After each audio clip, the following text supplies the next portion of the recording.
You guys are back. You know, that's a practice. We're talking today about generosity, and that's a practice in generosity because I did a 2-year practitioner training, you know, and I expected at the end of it we would have 2 wonderful new practitioners, and then right towards the end of the class, not only did the practitioner, you know, that was almost trained, but the teaching assistant who had been a long-time practitioner here said, "We're leaving." I'm sitting going, "Ah." You know, I trained 3 students. One of them was from Idaho, so I knew she wasn't going to come here, but I was expecting to have Chris and our wonderful Cherie daughter right here as practitioners, and instead we just got Cherie, which is not a bad thing. I mean, it's a good thing, but, you know, I was hoping to have bigger numbers, and so, but you got to trust the flow of Spirit, and, you know, we set them free, let them cast their bread upon the waters, and found out that the waters are chillier over there in Mendocino. And so I'm glad you're back. Thank you. Just for clarification, Dalton will still be the music director. That is not changing. And Andrea Raymer will still be our children's church coordinator. That is not changing. However, Diana is going to be devoting a lot of time to the young adults program. So I'm grateful to see that. They're grateful to see you. She's been Skyping in, but Skyping isn't quite the same as being there, right? Yeah. So great. So welcome. So today we're talking about how generous people see the world. How generous people see the world. And this is in line with our whole year-long theme that well over 100 religious science churches around the country are doing of creating a world that works for all. And so a bunch of us are talking about this idea today.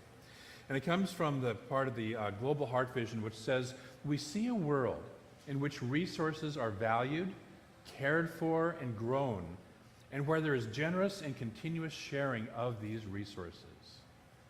So if we live in a world where we're sharing generously, we all end up having enough, right? Yeah, we all end up having enough. One of the things that saddens me the most is when I read in the news about some country, just recently I heard about Syria, where people are going through famines or difficulties, and other countries send them humanitarian resources, and they get blocked, either due to war, or somebody gets greedy and siphons them all off and sells them somewhere else, or something like that. And it's like there's the plentiness that these people need, but somebody else's greed, somebody else's fear, somebody else's something else siphons them off, hoards them, and doesn't let that happen. It's been said that there's enough food being raised on this planet right now to feed everyone well. Right now. We don't have to create it in the future somewhere. The problem isn't how much resources we have. The problem is what's known as a distribution problem. And so distribution problems happen because of a lack of generosity. They happen because we get scared, we start to hoard, we hang on to ourselves. Anybody know anybody who has a distribution problem? I'm going to put my hand up, because sometimes I have a distribution problem, right? I think we all run into that. So we're going to explore this idea today about living in a consciousness of generosity. So some of the synonyms for generosity are big-hearted, open-handed, unselfish. Breathe that in for a moment, the feeling of that. And then some of the antonyms, the converse of that is tight-fisted, miserly, mean. So we want to be big-hearted people, right? And that's naturally who we are. We are naturally generous. Everyone in this world is naturally generous. Sometimes we get talked out of it, sometimes we scare ourselves out of it, but we are naturally generous people. That's who we all are. And so generosity is living in the sense of plenty. That I'm okay, that I have plenty and I can share. And it's a consciousness, it's a flow. So there's 3 qualities of generous people that I want to talk about today, and this comes from an online article by a gentleman named Joshua Becker. And the first one is that generous people recognize that the resource pie is not finite. You know, there's the metaphor of a pie, and there's this idea that if I get a slice of the pie, you don't. Last night we were doing the Nourishing Our Community event at my house, and at the end of the meal there was a wonderful dessert which was not authentically Indian. It was an Indian dinner, but as somebody pointed out, it was authentically David's dessert, which was a large chocolate cake, right? And so I know Linda was there, and the Johnsons were there, and I can't remember if anybody else, I don't see anybody else here. But we had a wonderful chocolate cake. And I was slightly concerned because there might not have been enough for me. Fortunately, my wife was cutting the pieces, who was in a generous mood, and there's enough for everybody. In fact, there's some left over still in the refrigerator today. You're all invited over. No. But this idea that the pie, the resource pie, is finite. Joshua says that the mindset of competition, that my resources only grow when someone else's shrinks, is based on a faulty premise. It assumes there is a finite-sized pie, and if someone else enjoys success, my opportunity shrinks. But quite frankly, this thinking is incorrect. The pie of resources is not finite. It continues to grow as society benefits from others' success. See, as I am more successful, whatever that is, if I'm more successful in loving, if I'm more successful in my career, if I'm more successful at just being a beautiful human being, guess what? We all benefit from that, right? If I give love to you, do I lose love? Is there less love in my life?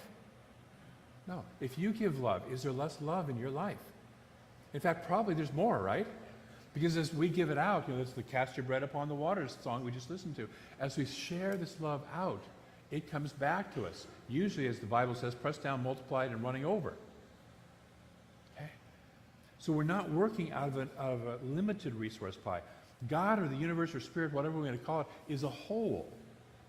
You can't take anything away from a whole. That's a W-H-O-L-E. Okay? You can't lose anything out of a wholeness. Physicists tell us that energy never is lost. Energy is never lost. It just transforms into a different form.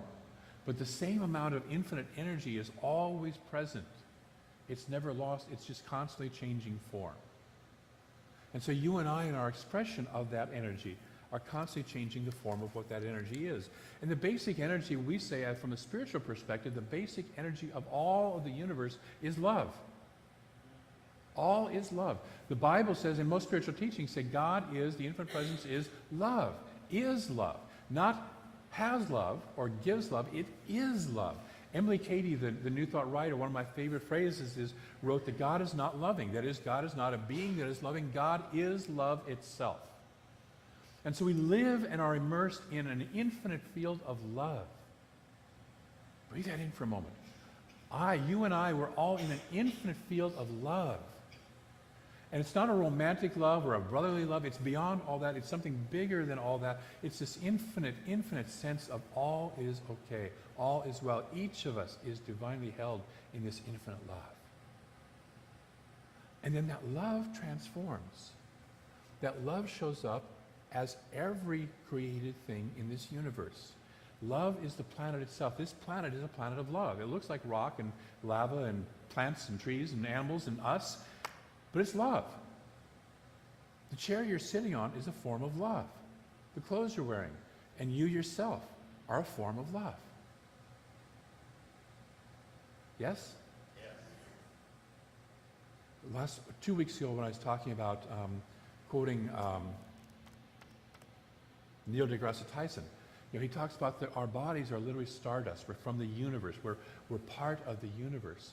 And that universe, the nature of that universe is love. So our bodies are also, at the energetic level, love. We are that. And we can't lose it. That's the good news, right? We can't lose it. We can forget about it. We can get talked out of it. We can get afraid of it. We can not fully see it, but we can't lose it. See, we sometimes think we're running out of resources. But that's only because we don't see the resources beyond the ones we have. We hit a horizon line, if you will, in our minds and can't see past that. But when we look out at the horizon, is there more stuff past that? Yeah. There's more stuff beyond the horizon than we can see. I remember Dennis Waitley, who was a motivational speaker, used to walk around with a newspaper that said, "World about to go dark, running out of energy. Whale blubber supply is almost gone." It's from the 1880s. The supply of whale blubber. And in their context, that was their energy source. Today we have, we worship at the feet of oil, right? Petroleum-based dinosaurs. Okay? And someday that's going to be gone, and guess what? There's another horizon out there. There's more resource out there. There's something more out there, as we already know. And we're already exploring and playing with that. So when we think we have a resource problem, what we really have is a consciousness problem of not being able to see past the resources. And so then, do I trust the universe to provide the resource of whatever needs to come in? Do I trust that that will happen? And when I live in that consciousness, that even if I can't see it, I know it's there, then we start living in that consciousness of generosity. We start living in that consciousness of the flow. So when we're being generous, we are simply sharing the flow of love. It's opening up through us. And that flow, well, we'll talk about that later. It can get blocked, but we'll talk about that later. The second thing that the generous people know is that generosity leads to greater happiness. You and I both know that when we express our generosity, we feel better, don't we?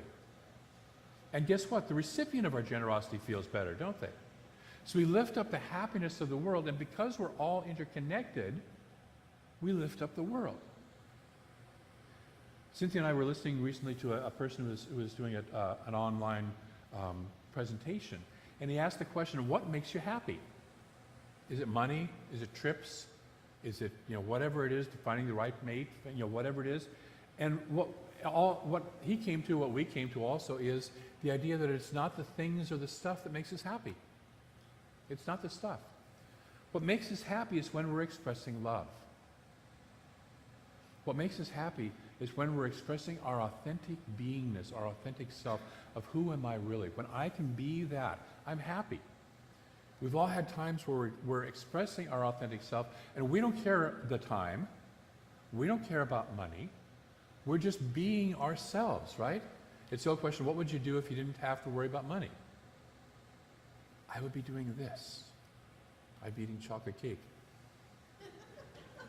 on a beautiful beach with Cynthia. I would share. We actually put that in our vows. We will share all chocolate equally in our wedding vows.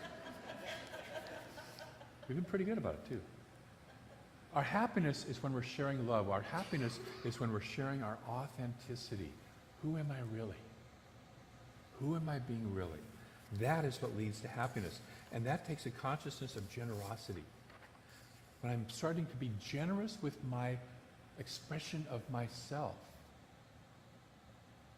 then I create more happiness in my life and the lives of others.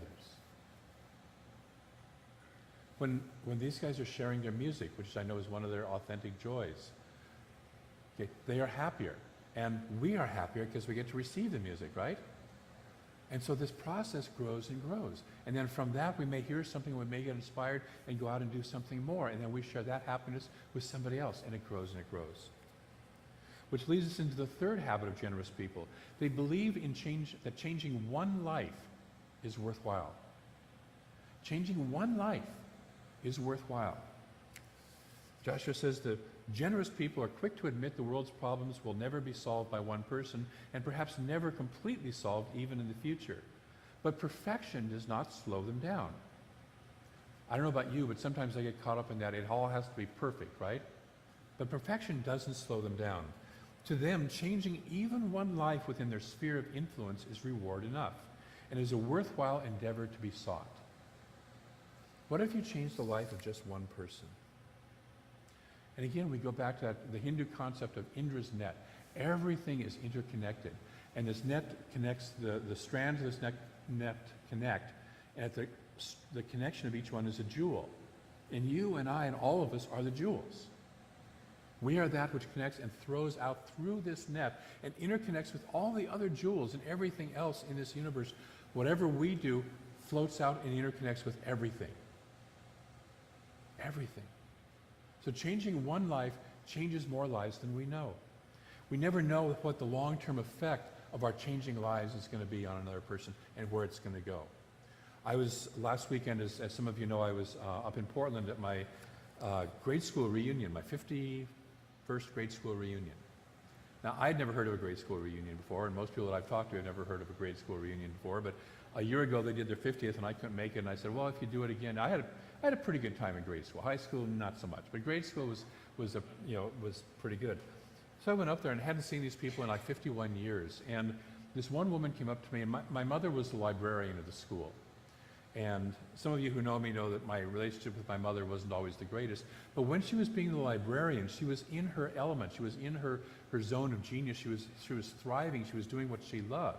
And her joy was to help kids find books that they loved to read. And so she'd try to get, to know the kids and steer them into the next book they loved to read and that. And so a lot of people loved her, because of that. And one of the women came up to me and said, she was such an inspiration on me that I went into library sciences as my study in college. And although she didn't pursue it as a career, she still volunteers at the age of 65 in the library in Portland. And another person came up to me and told me they also volunteered at the library because of my mother. And so you never know. And then I don't know what the seeds are that these people have sown into other people's lives, right? And so we never know what changing one person's life will do. Just my mom helping that person to find a couple of good books to read as a kid in school has influenced her whole life, which has then influenced other people's whole lives. We never know when we support one person what's going to happen as a result of that, and how that person then might go out and affect others. So when we live generously, we sow seeds. We sow seeds. We sow our seeds. I don't have to sow Reverend Sue's seeds, because those are hers to sow. We talked about that in the first service. I don't need to learn how to teach yoga. I'd probably be a lousy yoga teacher, actually.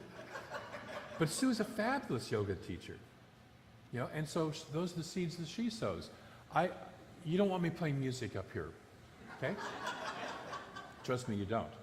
But these people, they love their music. They love to sow those seeds. What are the seeds that are yours to sow, and do you sow those generously? There's the wonderful Bible parable of the sower of the seeds. And it doesn't say that the sower of the seeds kind of looks around and says, where should I plant this perfectly? He just sows the seeds. He sends the seeds out. And some, go to the rocky soil, and some get blown away, and some get eaten by the birds of the air, and some find fertile soil and grow. Ours is just to sow seeds. Ours is just to be generous. When I'm generous, I don't necessarily have an attachment to what that person does with my generosity. I don't have an attachment. See, if I have an attachment, I'm not being generous, right? I'm being controlling and manipulating. Here, I'll give you this if you'll do this for me. Okay? When we sow our seeds, we just simply sow them out of the spirit of generosity, this consciousness. So the three qualities summarized of a generous person are, first, that they recognize that the pie is not finite, that we get to work and play out of an infinite pie. I like that idea, infinite pie.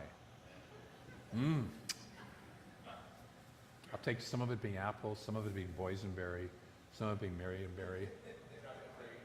Huh? Chocolate cream, yeah. Somebody else can have the cherry part of it. I don't care for that much, but an infinite pie. We're working with an infinite pie. And by the way, that's an illustration. Not everybody likes cherry pie. So you get to play in your part of the pie that you like, right? And there's an infinite part of that. It keeps getting resupplied. The second part of it is that people know that generosity leads to greater happiness. My generosity leads to greater happiness. I can be happier by being generous. If you ever want to know, if you're ever feeling down, go out and find a way to be generous. Play with that. And then thirdly, they believe that changing even one life is worthwhile. So those are the three habits of generous people. Once in a while, have you noticed we get shut down in our generosity? Anybody besides me ever experienced that kind of thing? Or notice, not you guys, but you've seen people out there who've experienced that. We get shut down in our generosity. One of the great ways to do that is to be criticized for our generosity, or to criticize others, or to criticize ourselves. Recently, I watched a friend of mine, a minister, actually posted on Facebook about George Lucas. George Lucas has taken his part of his land and is building low-income housing on his land in Marin County for people to come in who don't have a chance or who need a lift up. And it was interesting to look at that Facebook page because it was filled with all these people criticizing him for doing that. Oh, that's not going to help people. Oh, that's not enough. And there's so many people that just a few houses isn't going to do anything. And I had to laugh because it's like, okay, so compared to what George Lucas has done with his life, what have you done with yours exactly? And I think of George Lucas, and back in the mid-70s, he made a film that some of us have heard of called Star Wars, right? Star Wars was supposed to be a flop. It was considered a B movie. When the studios, he had trouble getting any studio to pick it up, and when they released it, I remember they had their blockbuster movies released on one weekend, and they said, well, we'll do this one over here when we expect low attendance. I was one of the first attendees, by the way, on the opening weekend, as were, a lot of other people, apparently. And so, if George wasn't generous, if he let the criticism of his movie, of this weird idea of, space, this little, kid in space learning to be a Jedi warrior. What the heck was a Jedi warrior? How many people had ever heard of Jedi warriors prior to 1977, If he had said, oh, nobody's going to go for that. Yeah, I had this idea, but nobody really wants to hear about it. Where would we be? I recently read that J.K. Rowling has come off of the list of billionaires. She's no longer a billionaire because she's given so much of it away that she's no longer a billionaire. She's not invested in her status of being a billionaire. She's invested in how can I use the money wisely and well. Somebody told me that Bill Gates' mission in life is to give away all his money by the time he dies. How's that? Okay? That's generosity. And we can criticize maybe where it's going, but that's generosity. Am I willing to do that? So Thich Nhat Hanh talks about when we run into stuff in our minds that gets in the way of our generosity. In the first service I used, Reverend Sue is a cardiac care nurse at Shasta. And I used the metaphor of, we have these wonderful arteries within us that allow the flow of blood just wonderfully flowing. But once in a while, or after a while, they start to get crusty, right? They start to get filled with stuff, plaque and stuff, cholesterol, stuff, chocolate, yeah.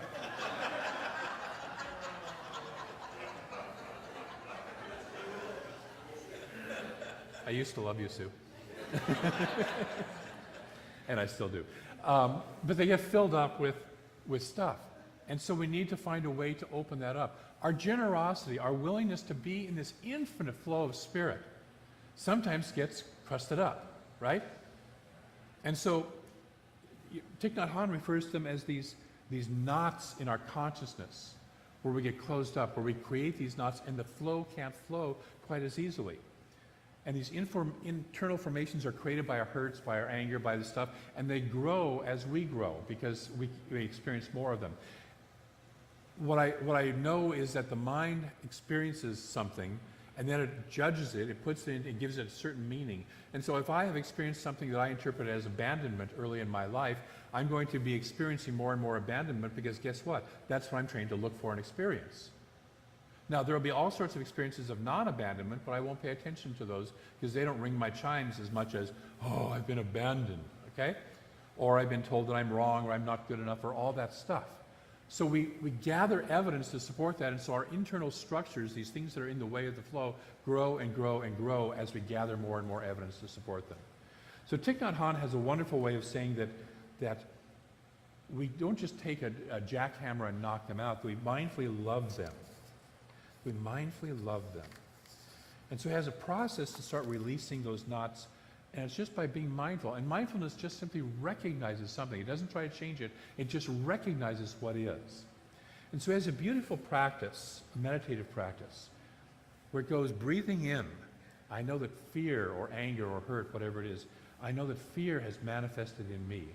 Breathing out, I smile towards my fear. Breathing in, I recognize that fear has manifested within me. Breathing out, I smile towards my fear. Let's play with that for a moment. Let's do that 3 times together. So I invite you to find something within you where you feel a place of blockage, where you feel a place of hurt or anger or fear or just stuckness in some way. And so let's just play with that. Breathing in, I know that fear has manifested in me. Breathing out, I smile towards this fear. Breathing in, I know that fear has manifested in me. Breathing out, I smile towards my fear.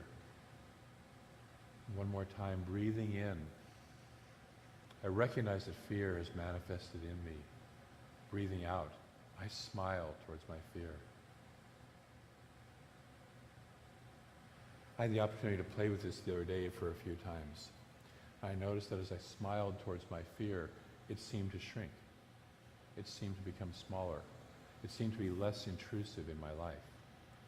What I'd like to believe is that as we smile towards our fear, as we begin to remember who we truly are, it's not that this isn't real, it's not that the incidents didn't happen, but that we become larger and they become less significant in our lives.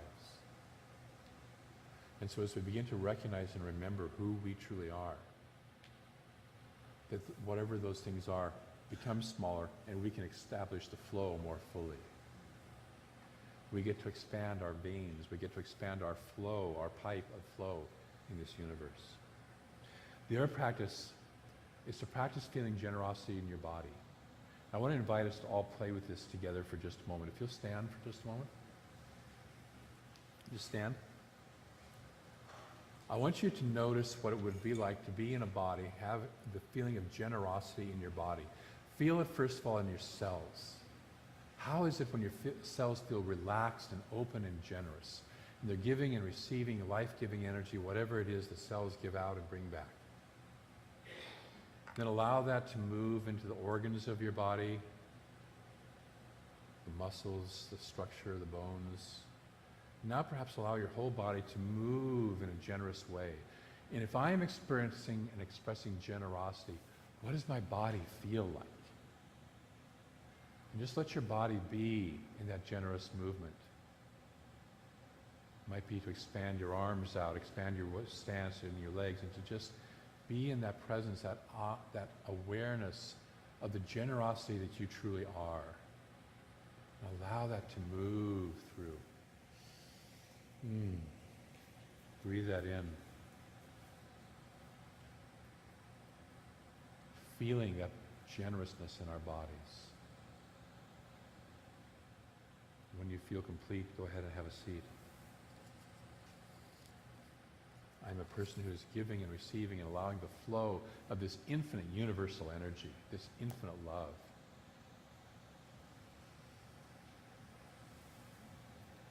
How would it be if every morning, instead of waking up saying, "Where's my morning coffee?"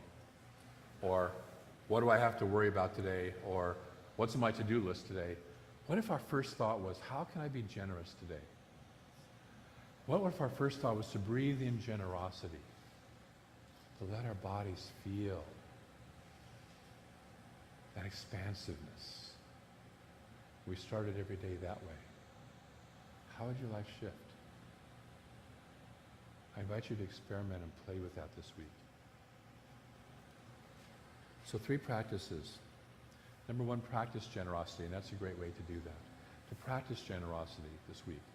To freely give more than is expected or required, which is the definition of generosity. It's an expansiveness. To play in that. And to pay attention to how you think and feel as you do that. So that's the first practice, is to practice generosity. The second one is to observe generosity at work in nature. Have you noticed that nature is pretty generous? There's not just one tree. There's not just one flower.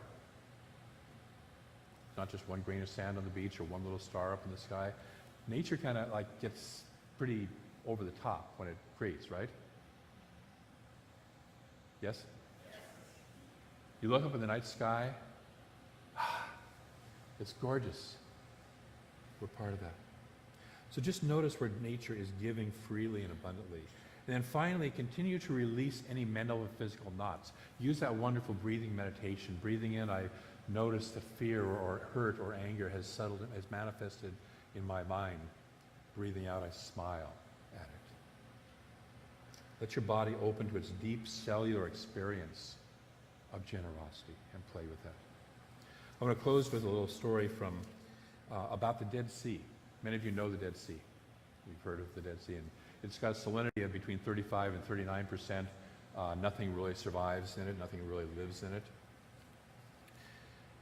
Back in 1980, the Dead Sea received an unusual amount of rainfall, and the salinity level dropped by 5%, down to 30%. And as a result of that, it was sufficient to allow algae to grow, and then the algae fed other forms of life, bacteria and stuff like that, and it actually turned the normally deep blue sea into a red sea, because of the bacteria that was growing and the algae that was growing from that. It transformed that. And all it took was a 5% change. A 5% change. You know, we think we have to transform the entire world and we have to transform our entire lives before something will happen. Oh, I've got to get to, you know, some place. What if it was just a 5% change? What if each of us could be just 5% more generous this week? How would that transform your life in the world? Just 5%. Can we do that? It doesn't have to be, oh, I'm going to go out and just be completely 100%. No, 5% more generous than you've ever been before. And just play with that. That's my invitation this week. There's something else about that since 1981, a year later, there's been no extra rainfall. And so the algae has died, the bacteria has died, and the Dead Sea is back to being the Dead Sea. Okay? And one of the things that I take away from that is we have to feed ourselves. We have to feed this consciousness. We can't just say, oh yeah, that happened once and I'm done. It's done. It's now transformed. Transformation is a process, an ongoing process. That shift and that change is an ongoing process. And so to make sure that you stay fed with spiritual practice, with spiritual community, with whatever you need to feed that consciousness of generosity, to keep on being reminded of that, to keep on hanging out with that. That's why I love to hang out in a center like this, is I get to hang out with people who keep reminding me of my highest and best self. So I invite you to play with that this week. Try a 5% change and keep on feeding it. Okay? Play with that? Let's move into prayer. So I know there is one infinite presence. It is abundant. It is the infinite pie of the universe.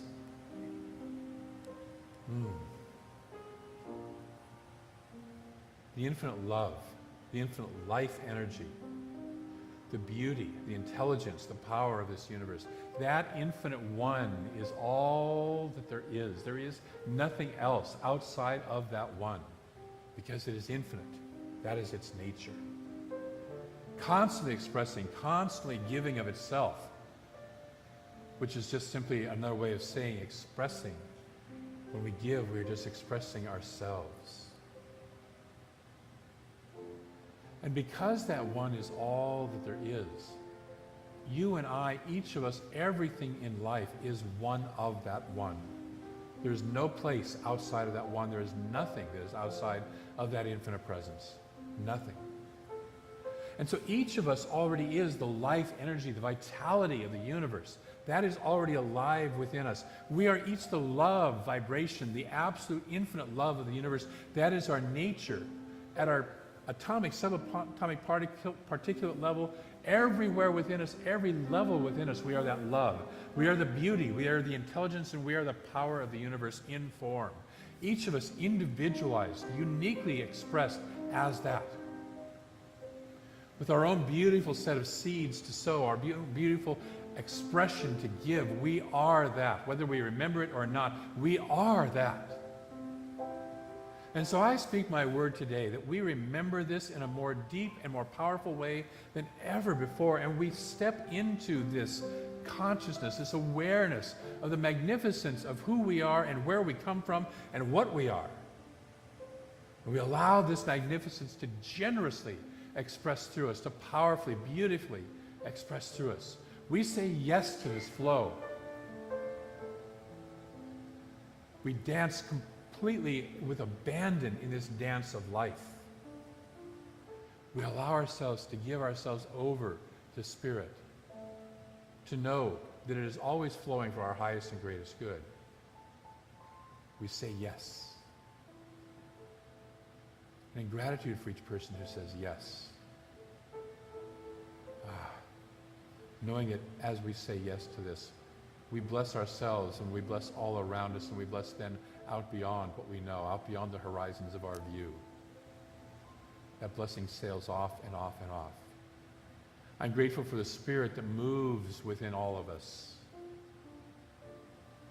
I'm grateful that we have the opportunity to live, move, and have our being in, through, and as this infinite one. And so with that awareness and within that sense of gratitude, I release this word into a law, into that process of growth, that process that knows how to express this in our lives. We simply surrender and say yes to that process. And so I surrender and release this word spoken into that law, into that one, knowing that it takes care of this manifestation in our lives, knowing that it guides us into more expression of generosity, more expression of our true, authentic self. And it does, because we've spoken it into reality. We've established it in our minds. It is already known in the universal mind. And so it becomes, and we affirm that together by saying, and so it is. And so it is. Bless you.